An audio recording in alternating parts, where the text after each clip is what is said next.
Hello, I'm Mario Toneguzzi with Italian Spotlight, brought to you today by Spalumbos. Joining me is Tony Rino, a good old friend, paisan, and a well-known member of the Italian community here in Calgary. Not old. Thanks for joining us today. Thanks, Mario, for chatting. I'm looking forward to chatting. This is fun. All right, so super, like you're well known for your singing. I want to know, do you sing every day?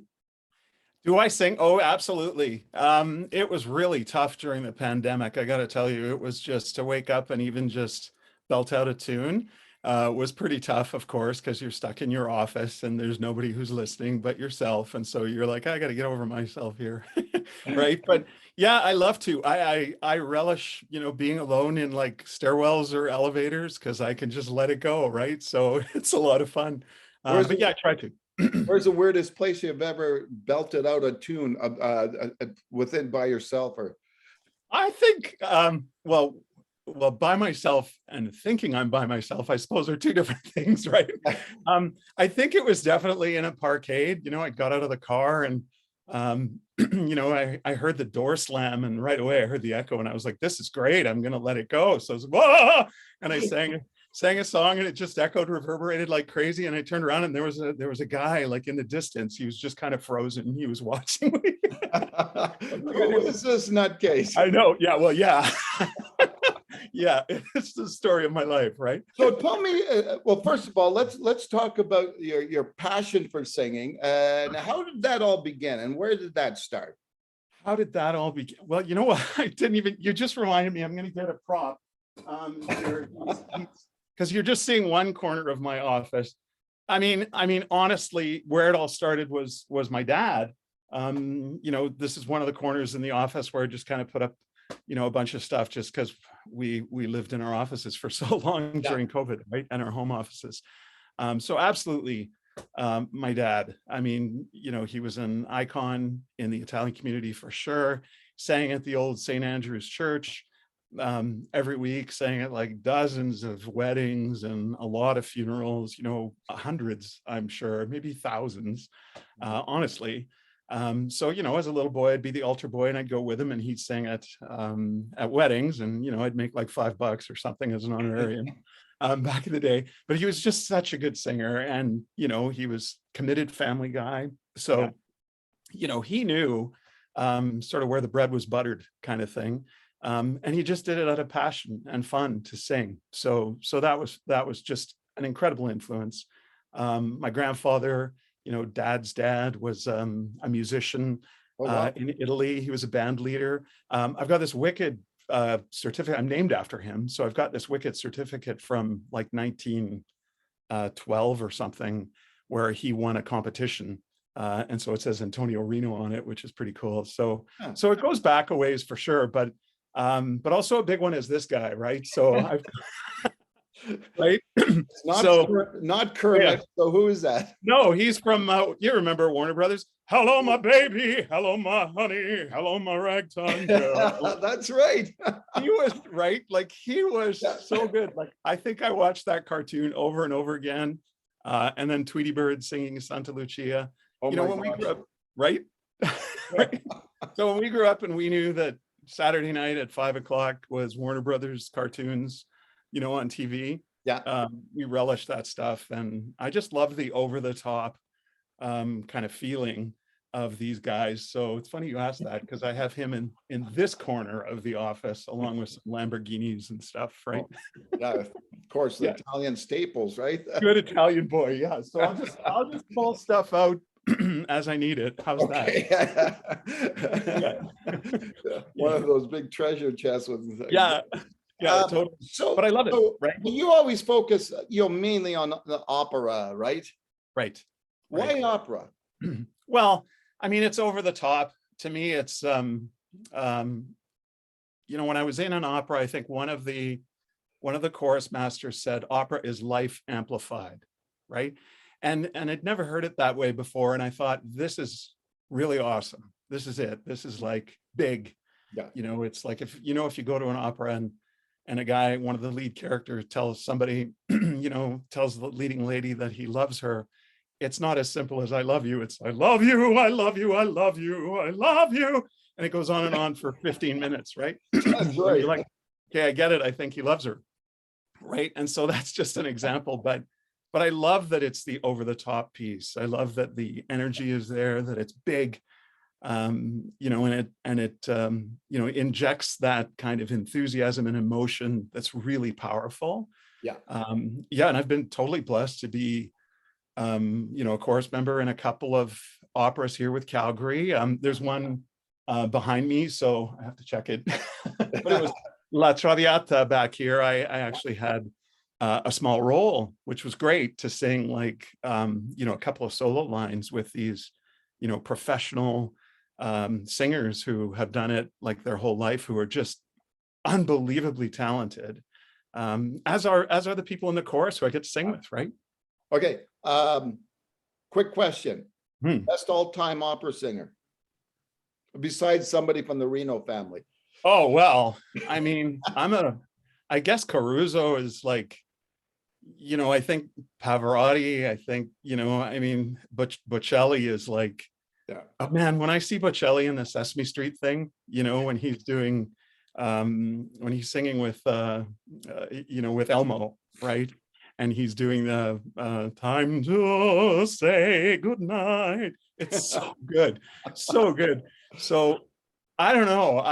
You know, I think I have a lot of Pavarotti in the musical collection for sure.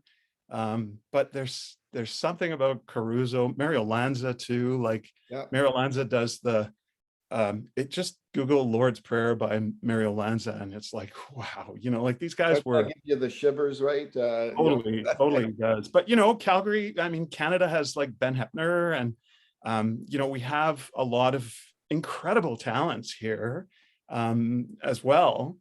And I don't know. So I think about that, Mary. It's a good question. It's like, you know, it's like a prof. While I was doing my, you know, my master's studies, there was a professor who also said something very profound. It's like there's a nuance between A and A plus. You know, getting an A and getting an A plus, it's what gets you just over the top. And it's always just this little kind of nuanced thing. And I think, you know, any one of those singers are A plus at certain times, and they probably want some of them back too, of course. But so what's your favorite song to sing? That I sing? Oh, it's La Donna Immobile, I think, for sure. Let's give us a couple bars. Okay. La donna immobile, qual più mal vento, muta d'accento e di pensiero. I haven't warmed up. I love that song. I love that song. I could probably sing it up a key, but just give me a laugh. Yeah. So, okay. You know what, through your music and passion, did you ever have like a secret desire to maybe sing some rock and roll somewhere? Oh, 100%. Oh, that's totally what I grew up with. Well, that's the and that's the funny story, right? Like in high school, you know, I was one of the Italian kids who didn't go to St. Francis, by the way. Yes. Right. What a surprise. Right. So I didn't meet the Spolumbos guys, you know, until university, which is a whole other story, by the way. And it's a good story. But, you know, in high school, I had a couple of great friends. You're going to laugh. Okay. I'm not planning any of this. I swear. What happened to Tony? Where's Tony? No. But here's like a photo in my basement of my buddies. Yeah. I was recording it. And we actually took, I have to give this to my buddy. It's his birthday. Dan Owen, who owns OCL Studios. I'm not going to spoil his birthday present. But we recorded that in my, there's eggshells all over the walls. My poor parents let me do that. And he was a rock band, right? And so because I didn't play any instruments, I don't think I was technically, you know, allowed to join. And my voice was a little too operatic even back then. So, but I loved it. And you know, years later, Dan, who owns a recording studio now and is doing, you know, just so well, said, "Hey, Tony, let's do an opera rock Christmas CD." So I recorded an opera. I'm singing opera to this incredible rock band. Dan introduced me, my buddy introduced me to Russell Broom, who's such an amazing musician, and he's done work with such incredible talents like Jan Arden So I was humbled to meet him, and that was like 5 years ago. And I think it's the photo I gave you to use for our interview, right? Which I took. So that was 2016. And so I got to record with a rock band for the first time in my life. So it's so much fun. So we did a take of a whole bunch of Christmas carols where Russ arranged the music in rock, and I sang operatic over top. So good times. So you know, as you said, the music and the singing runs in the family, obviously your father, but also your son, Joe. And Yeah. remind me of the name of the CD where the three of you were on. Oh, Prego. Right. It's up here somewhere too. I think it's at the top over there. What was that like for on you, a- recording with your son and with your father? Well, I mean, what an honor, right? And I mean, the CDs are, you know, snapshots in time, largely for, you know, charitable, you know, purposes. So everything we sold, we gave to, you know, the concerts we performed at for charities. And it was kind of the ultimate win-win, right? It was like, well, how do we do this? How do we accomplish this? Like, I really wanted to record, but you know how, you can imagine how you can't just do it. And the music industry certainly evolved in the last 20 years or so a lot. Yeah. With streaming services. But it was just, you know, something that we really wanted to do. And we had our own backing, and we said, well, this is going to pay itself off. Like, we do so many concerts. Let's just record a CD, quickly pay off whatever it costs, and then give the rest to the charities. And it worked out really well. And Super. so that was the business side of it, I suppose. But man, the emotional side of it was just like, Dad was something else. And you know, Dad passed away, oh my gosh, it's almost 5 years ago now. Yeah. Coming up 4 years, 4.5 years. So seems to go by quick. But now my son Joe has a little boy named Rocco. Put him on the spot. The other day we were talking, he goes, you know, Dad, when Rocco's like 6, let's bring the 3 tenors back. I'm like, okay. So for sure. So like, look for a concert in 2028 or something. You know Yeah. what? I can't remember the name of the song, but it's on that CD. There's that song about what is it about? Something journeying or something. Viaggio nella vita. Yeah.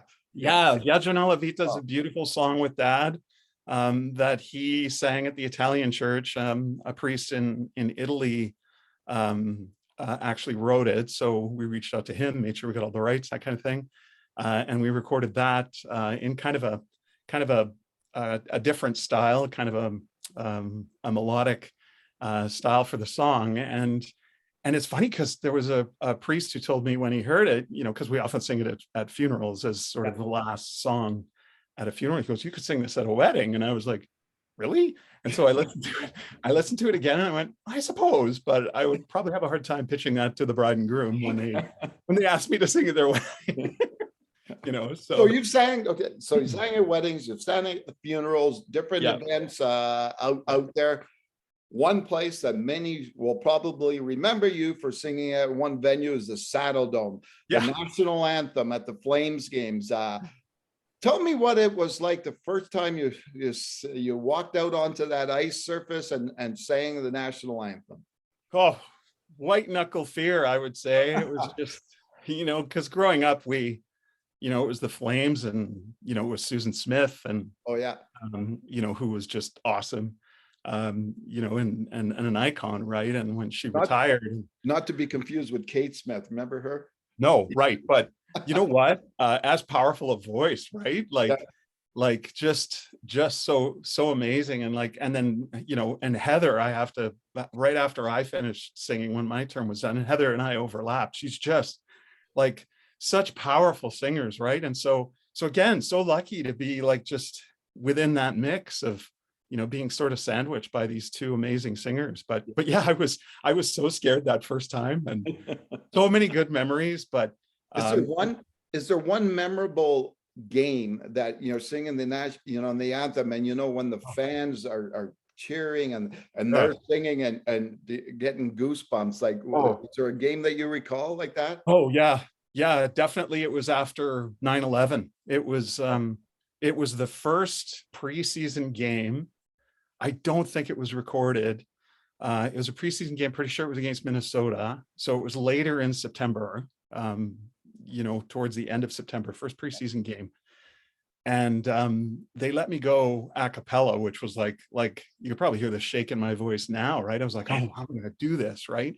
But he was like, no, it's just gonna be too much to play the organ. That was Willie, another story we can chat about, right? Willie Juice and the entertainment people. So Willie just passed away on Friday, and I've been thinking about it a lot this weekend. But that first time, or singing that first anthem at a first game since 9/11 was surreal. It was like, usually you know what an anthem looks. There's like a procedure. There's, the players of this team are on that blue line and this one on this blue line, and they're kind of facing each other, and they're like, they're doing their thing and getting ready, and they're not hearing the anthem. They're focused on getting ready for the game, right?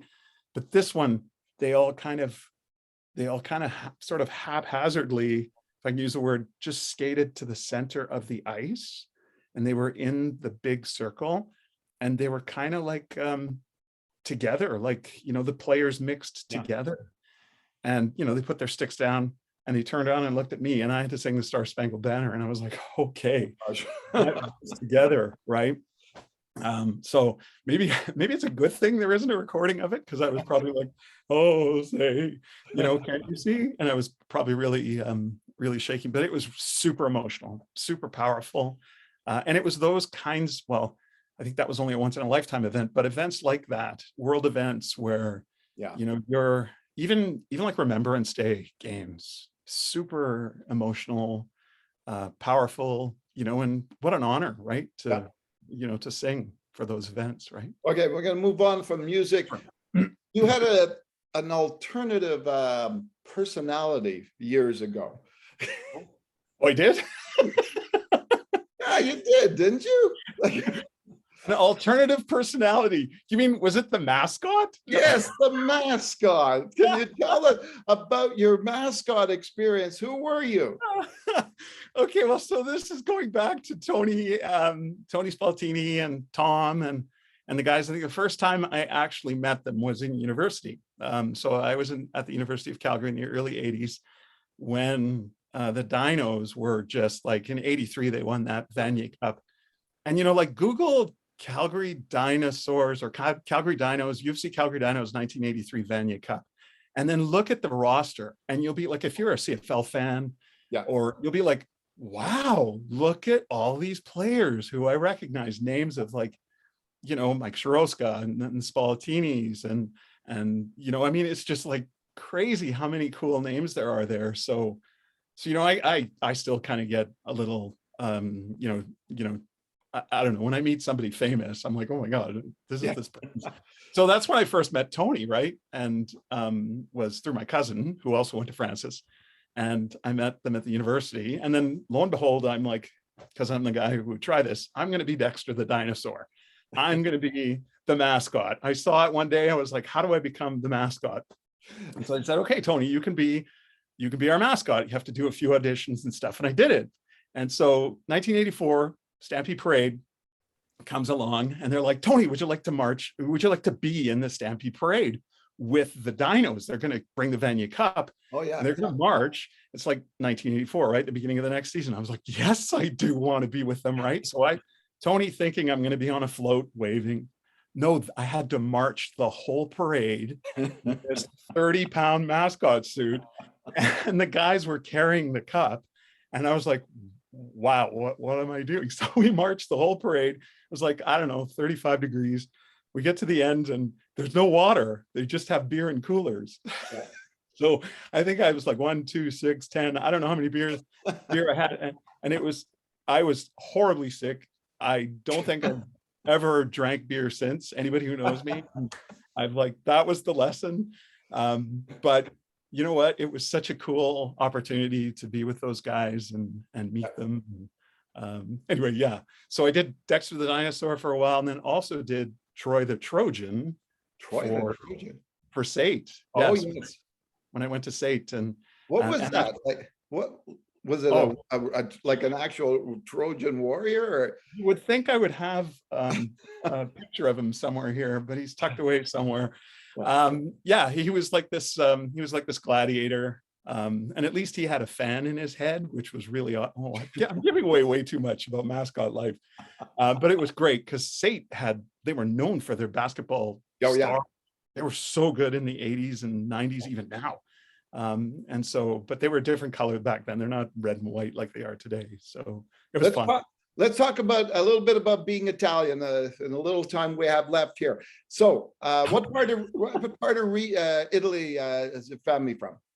So, mom is from Catanzaro in the south, born in a town called San Bruno, and dad's just a little further north in the province of Cosenza from a town called Grimaldi. Okay. A really cool story about mom and dad is they met and married in Fernie. So they weren't together in Italy. You know, they separately immigrated to Canada and went to Fernie. And, you know, nothing against Fernie at all, but I often think to myself, wow, how bad must it have been in Italy that you picked Fernie to come to the whole world, right? Yeah. And of course, there's roots and reasons for it. There were family connections here. And it's wonderful for me to say, you know, that's where I was born, right? So they met and married in Fernie, had me and my sister there, and then moved to Calgary when I was like less than a year old. So I'm a Calgarian, right? Like 100%. What's your favorite thing about being Italian? Well, it's got to be the pasta. Like, it's like, what else is there? I joke with all my friends. I'm like, there's only two kinds of people in the world, right? Italians and those who wish they were. Exactly. Right? So I mean, the pasta is the greatest. Like, you know, of course, we all have favorites. I got to be careful, otherwise there'll be a bigger chin. Yeah. But okay, I'm gonna ask you favorite food, pasta. What favorite pasta? Oh, stracci.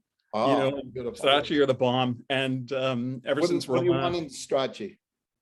Oh, I'm good with meat. It's got to be the meat. Like Spalumbo's makes amazing stracci, right? Yeah. Like they're so good. And for anybody who doesn't know, they're like the cannelloni, right? But a little looser. But yeah. Okay. Favorite drink, Italian drink?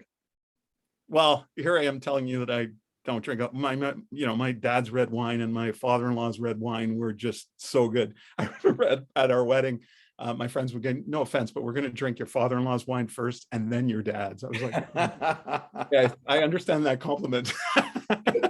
Exactly. Yeah. Favorite Italian movie or movie about Italians or Italy? Oh, it's The Godfather. Of course. it's so, I watch it over and over again. And I love like there's so much in The Godfather that is like hidden there. Like, I love that Michael's wife is Kay, right? Yeah. Her name is Kay. There's no K in the Italian alphabet. Yeah. Right. So she never fit from the beginning. It's just, there's all these little pieces in there that you start to watch it from the beginning to end. I could write a thesis about The Godfather, probably. Yeah. Favorite Italian song? Oh, Sole Mio.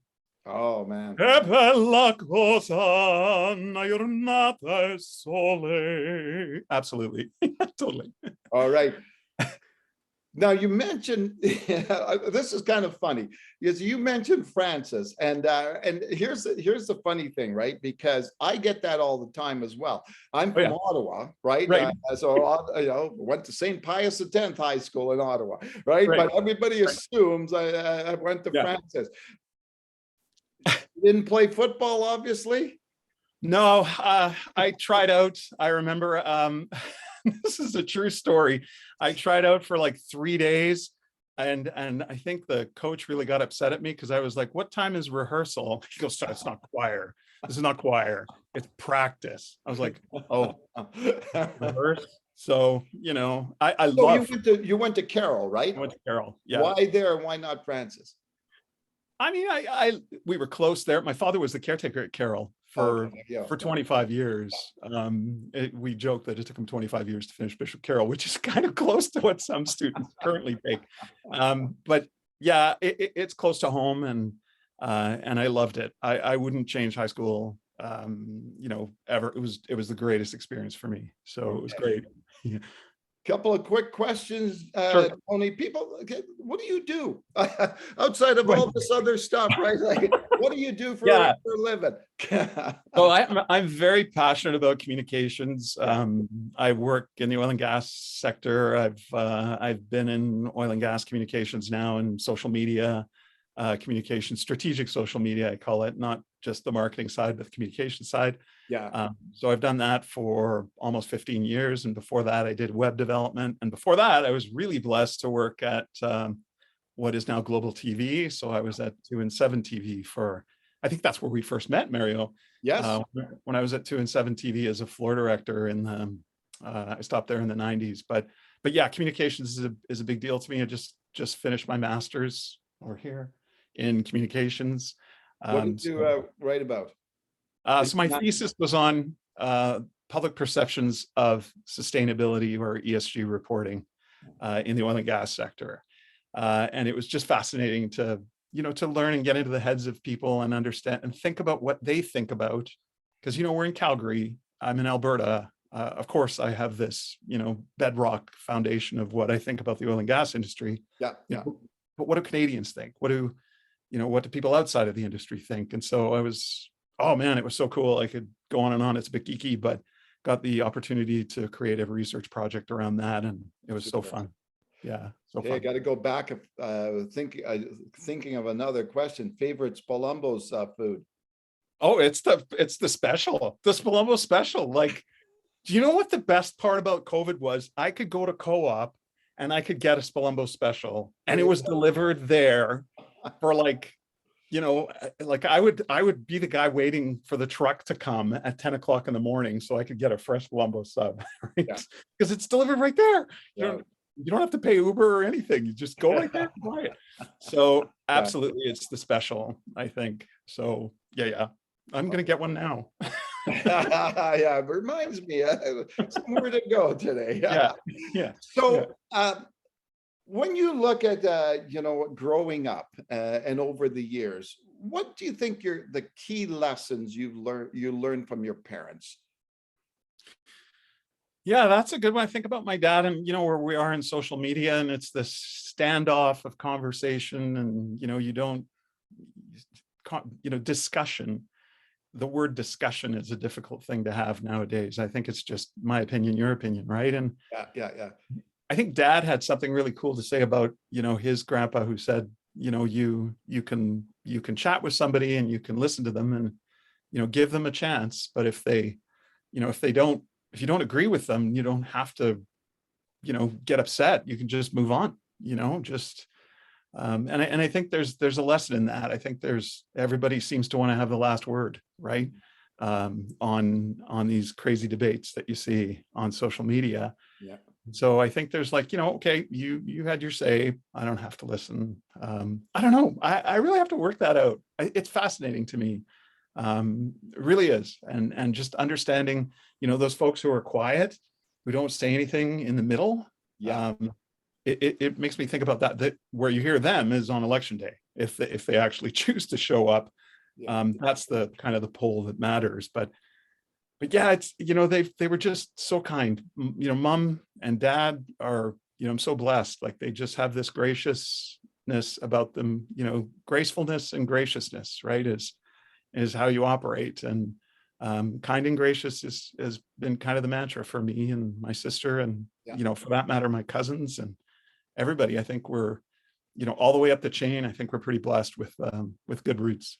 All right, super. Okay, I'm going to throw you for a little loop here. Okay, before we sign off. Okay, there is a song that literally brings me to tears every time I hear it. What song do you think? And my kids laugh about this. It's kind of a running joke with my family, because sometimes they'll start singing it just to see me have tears in my eyes. The donkey, Dominic the donkey. Oh no! I was like, no, that brings different tears. That brings tears of laughter. I'm talking of real emotional tears. Ave Maria. Yes. Ave Maria. Okay. Yes. Can you sing? Close off just a little bit of it. Okay, well, now I gotta get some breath. Okay, wait. Ave Maria,